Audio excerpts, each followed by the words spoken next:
But our next guest is different. He'll be the man who'll be calling the action on Saturday night at T-Mobile Arena in Las Vegas. The play-by-play voice for the UFC, making his long-awaited, much-anticipated return to the worldwide leader. Here he is, Jon Anik. How are you?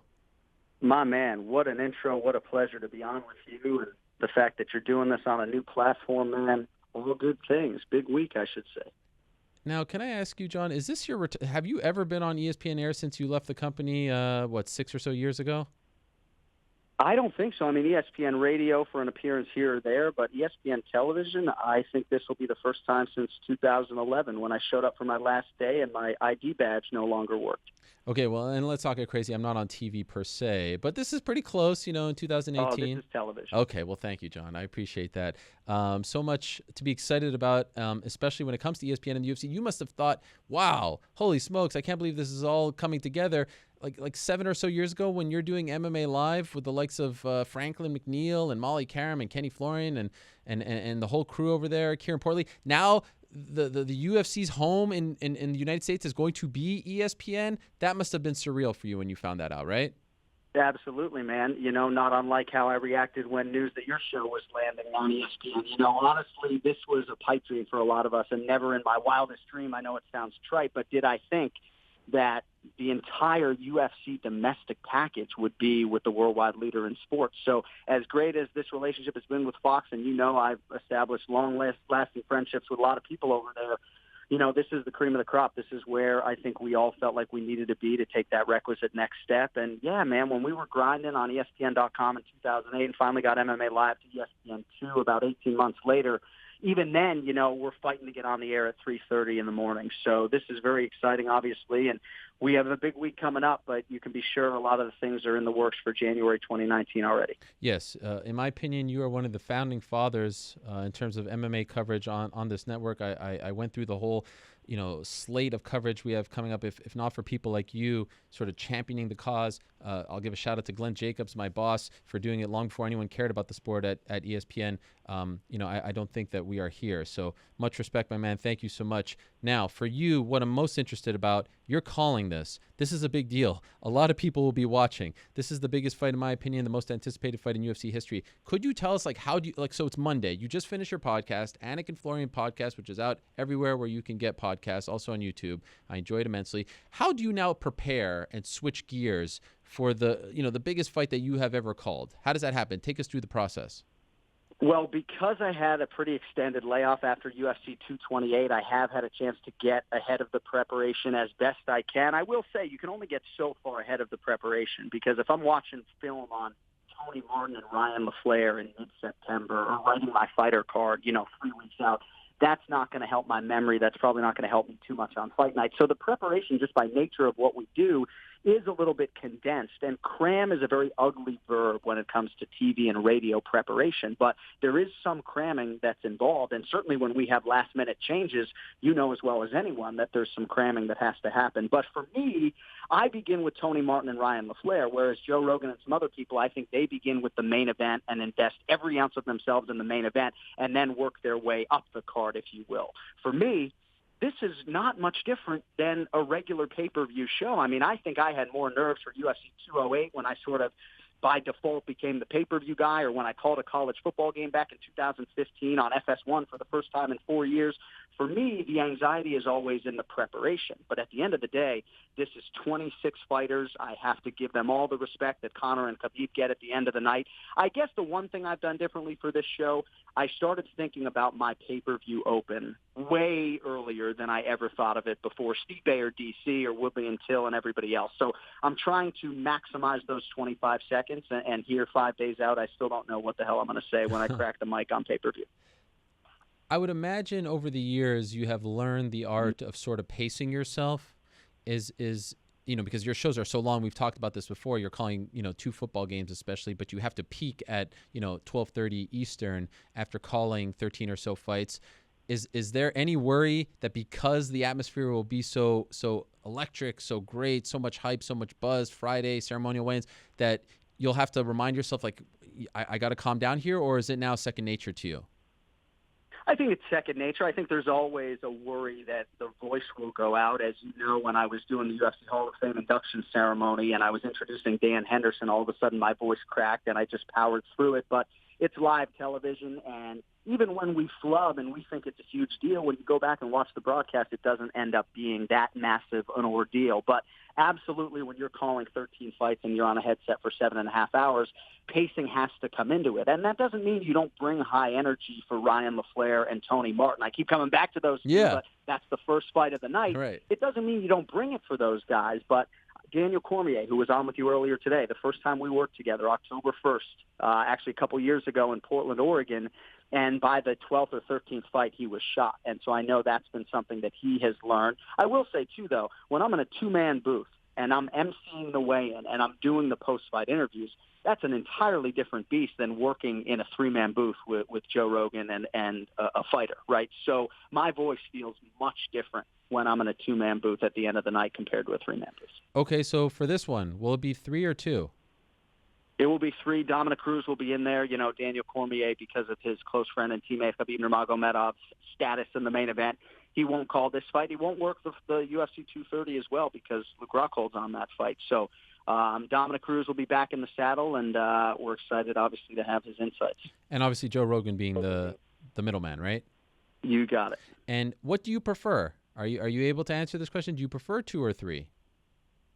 Well, you know, I don't get paid per utterance, so I think there's a lot to be said for the three-man booth. You know, it's just Fight Week takes on an entirely different feel when I'm in a two-man booth. Now, the pay-per-view, obviously, as you know, with no commercial inventory, all of it happens during the broadcast. So, like, my scripts take me a lot longer on pay-per-view, but I'm not working the way into a live audience, and I'm not doing the post-fight interviews.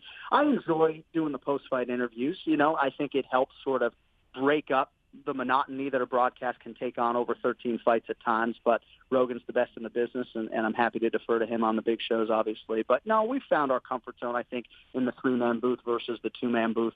I think the challenge for me is when I don't do the two-man booth for 6 months and then all of a sudden I'm thrust into it, because it is a different gig and more is asked of me, and I'm happy to provide it, obviously, when they call my number. Could you explain for the layman out there how it is different for you, two-man versus three-man booth? Yeah, I mean, the simplest way to put it is that when I finish talking, there are 2 people that could jump in a three-man booth. And in a three-man booth, when Joe Rogan finishes talking, there's no one else to jump in a two-man booth, right? But in a three-man booth, I might give a little breathing room there in case DC wants to chime in, because last time I checked, he is the UFC heavyweight and light heavyweight champion, and I'm, you know, a chubby Jewish kid just trying to make hay, you know? So to me, would you rather hear from DC or Jon Anik? More often than not, you'd rather hear from DC. So I have had to find a balance. I've had to find my voice while deferring to the experts. And I would say probably a three-man booth is a little more challenging for me, because if I'm going to open my mouth, I damn well better have something good to say. Whereas in a two-man booth, as soon as the guy next to you stops talking, you allow for a little dead air maybe, but it's sort of your turn to go. And in the three-man booth, it's never really your turn. You know, it's interesting because you guys have such a great, you know, vantage point. You're front and center, like you're literally up against the cage. And over time, there have been these moments that have come out. I think of that photo of DC putting his hands in the air, and there you are, your hands in the air as well. We see sometimes footage. They have a camera on you guys, and you guys are flipping out. There's a young man whose name I'm going to butcher, who does these sort of cartoons. I think you have his tweet pinned at the top of your Twitter profile, and he did a great one of you and DC and Joe doing the Thug Rose thing. Is there one, because the best is when it's, you know, not planned, when you don't have, you know, you could see it sometimes when the broadcaster has like a finish planned, a close, like the Tar Heels or whatever, you know, like you could feel it. Those moments are the best when they're just, you know, spontaneous and emotional and authentic. Is there a favorite one for you so far in your career? One moment where you felt like you just lost yourself that resulted in just a special moment, a special call out of you guys? It's a good question. I think the one that comes to mind for me is actually pretty recently when Marlon Moraes knocked out Jimmy Rivera, because of all the things you expected going in there. And we all know what Marlon can do, but you just didn't expect that a fight scheduled for 25 minutes at 135 pounds would be over in 33 seconds, and the guy who came in with a 20-fight winning streak would have that go by the board so quickly. So I stood up, not unlike I did in the DC moment, and it only took 3 words, sort of to your point, you know, magic Marlon Moraes. Sometimes that's all you need. And over 7 years with the UFC, I can't tell you how many times I've been asked, oh, what's your signature call? How about man alive? Or, why don't you come up with something that you can say? And for me, the only time I've ever even thought about a call before it happened was when there was something so historic like Demetrius Johnson trying to tie Anderson Silva's record. So the buzzword for me was immortality, and that did work its way into the final call. But whether Conor or Khabib wins on Saturday night, I know it's going to be the soundtrack of history, but it might be Joe Rogan or Dom, really capping that moment. Sometimes there isn't always real estate for me to do my thing, and that's okay too. So I'm just excited, man. Stipe in D.C. felt huge to me, obviously, and that wasn't all that long ago. But, I'm getting goosebumps just talking to you, and, I just can't wait to get to Vegas, man. As a father of three, and I know you're a father of three as well, we don't look forward to leaving home. I can tell you this week, I can't wait to get the f*** out of here. That is incredible. And by the way, Mazel Tov, late Mazel Tov. I said it to you privately, but I'll do it publicly on the third one. And a boy, wow. Is this different? Does it feel different? Does it, after two girls, does it feel different to have a boy? Well, I know you can speak to it reciprocally, but I think the diaper game is a lot different with a boy, so that has been a unique challenge. But it's incredible. We found out we were having girls the first two times, and this time we didn't find out until delivery day. And, me and my siblings have 7 girls. To finally be able to add a boy to the mix was pretty powerful. My mom's a huge New England sports fan, so we're loving life, man. I'm hoping he's 260 pounds. He's thick as hell early, and hopefully he can stay on that track. That is amazing. I can't believe I beat you to the punch on the third one because you were well ahead of me for the first two, and then you took a little bit of a break, and then, boom, you come out with the third. Well done on that. Unbelievable. Well, and I got to say, the name Walter, and I hope I'm not, going too far, but no. Walter Helwani, can't wait to see where he goes. But my wife's uncle, the late Walter Koval, he almost named this guy Walter, but out of respect to the great Walter Helwani, we went with Hunter J. Wow, we would have been honored. We could share it. Well, no, there was actually a time where I contemplated texting you to see if you'd be okay if we went in that direction, but I appreciate we that. Decided to go with Hunter, and here we are. You are a mensch that you would even consider doing that. I appreciate it. And by the way, the name of that young man is Mojahed Fudailet, I think. Yes. And you know why I want to say it is because when you said Marlon Moraes and you said it in that perfect Portuguese accent, it reminds me of the fact that you're so diligent when it comes to trying to announce like Stipe Miocic. Like you just go the extra mile. Is there anything more annoying for you to actually take the time and effort to say the names the right way, and then I'm sure you go on social media and people are correcting you to say it the wrong way? That must drive you nuts. It does, and I try to stay pretty even-keeled in this job, but the pronunciation police just comes out in full force on fight night. And as yet, we haven't been able to repurpose the audio files of all these fighters saying their names to UFC.com. When that happens, there won't be any more gray area. And one thing that I think is going to come into play this weekend is Yana Kunitskaya, right? Oh. And Yana Kunitskaya, right? So it's a slight thing. But now here I am during fight week. I've probably said her name out loud 100 times. I've listened to her audio file 20 times. So it becomes committed to memory, and people think you're pronouncing it wrong. I'm just trying to do right by the fighters. And I will say, the UFC for a long time was behind the 8 ball when it came to pronunciations. Now we're ahead of the curve. We have every single fighter say their name to tape. And I feel like we're doing a pretty decent job across the board, all things considered. Well, I appreciate it, and I think that you should keep doing that regardless of what Twitter says. Do you go on Twitter in the middle of shows?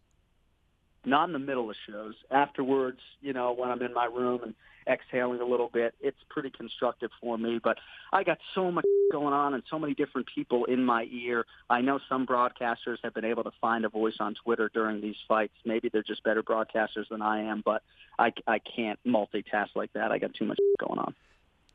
Earlier this year, a very, very, a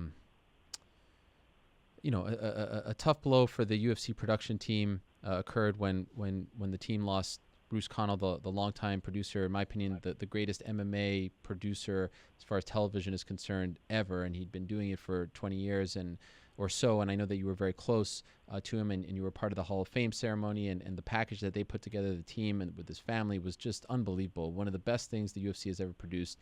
How difficult is it still doing these shows without Bruce in your ear?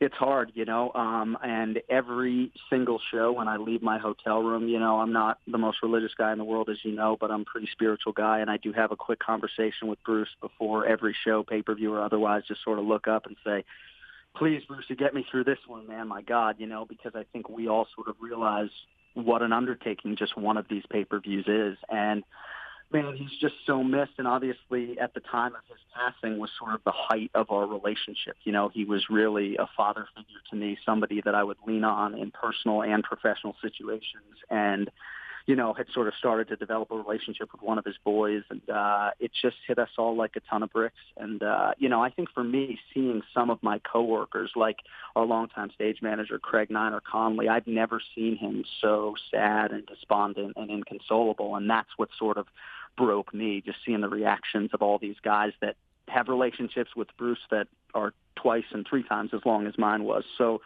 yeah, man, I mean, he's as irreplaceable as it gets, and obviously we've got great producers up and coming, Zach Candido, Lappy LaPlante, Mike Ricci, but there's only one Bruce Connell, and I still can't believe he's not walking through that door come Saturday night, Obviously, you have the best seat in the house. You're calling the card. You're calling all the fights, the main event, of course, but is there something about big fights like this, big fight weeks like this in Vegas, of all places, that you really look forward to that maybe we're not privy to, backstage interactions, preparation? Is there something that really gets you excited just thinking about?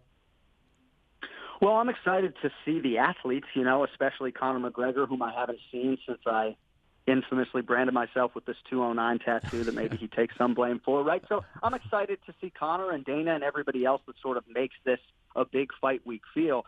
But I will say to you, for a long time, I was the number 2 guy, and I enjoyed pay-per-view nights a lot then, too, because more often than not, I was sitting home and just able to watch this sport as a fan. I think one thing that is hard for us Saturday night, believe it or not, even though, to your point, we may have the best seat in the house, I get anxious for big sporting events because I'm a fan, and you can be sure that part of me, when I sit down to watch Conor and Khabib, would like to just watch it as a fan and not be charged with providing the soundtrack for it. Even though that was what I always worked my whole life to do, there is part of it that is taken away. The fan experience is taken away. But I can't wait to get out there. I'm happy this fight is happening in Las Vegas.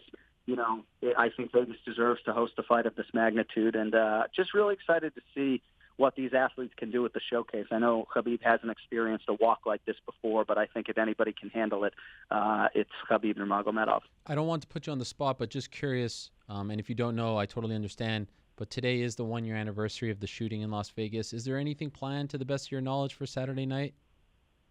I don't know yet. The draft of the format I have right now, I don't believe there's anything off the top, but there could very well be something in there. But as you know, and as you've articulated on Twitter when we've done it, nobody, I think, does a better job of acknowledging those we've lost than our UFC production team. So you can be sure it's something that they're thinking about right now as we speak.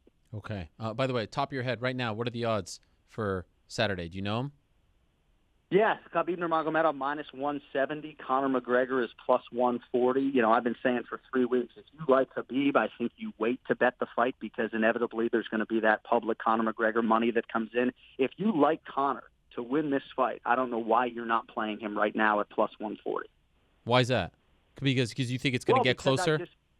I think by the time Helwani's boots are on the ground in Las Vegas, Wednesday, Thursday, that Conor's going to be plus 120. So, you're betting a number and not the fighter. And if you like Conor McGregor to win this fight, I don't know what you're waiting for. I don't think you're going to do better than plus 140. I've been wrong before, but I expect public money on Conor. And I think if you want to bet on Khabib Nurmagomedov, the waiting game is in your best interest. Is there one fight that you can circle that you have your eye on from? Obviously, you can't bet, but you do. You do talk about the odds, and I think people like that. Is there one that you could say that is interesting to you line-wise? Yeah, I was surprised to see Michelle Waterson be the betting underdog against Felice Herrig. I don't want to read too much into Waterson's performance against Courtney Casey, but she just fought and beat the most physically imposing fighter in this strawweight division, and I thought maybe Vegas would give her a little bit more credit than they have. Felice Herrig coming off what was a pretty one-sided loss, I thought, to Karolina Kowalkiewicz. She's minus 135. That one surprised me a little bit. I also thought Anthony Showtime Pettis and Tony Ferguson might have been a little bit closer just because of Ferguson's layoff and how good Pettis' current form I believe to be, given what he did against Michael Chiesa. So that one was a little bit wider than I thought, but overall these odds makers are smarter men and women than me, and they usually get it pretty right. And all they're trying to do is command two-way action on the fight, and largely I think they'll get it on the main event.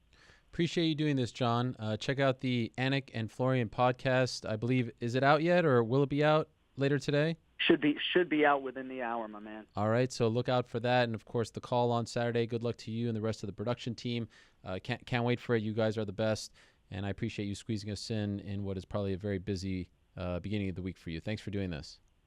Anytime, man. Congrats on the new show and obviously on a big episode today. I'll see you in Vegas. All right, there he is, Jon Anik, play-by-play man for the UFC, the voice of the UFC, calling the action, as he just said, alongside Joe Rogan, the great Joe Rogan, a mainstay at these big shows these days. And, of course, Dominic Cruz, the third man in the booth. Cormier telling us earlier that he will not be a part of the broadcast team, which, of course, makes sense because his training partner, Khabib Nurmagomedov, is fighting in the main event, and that would be a conflict of interest.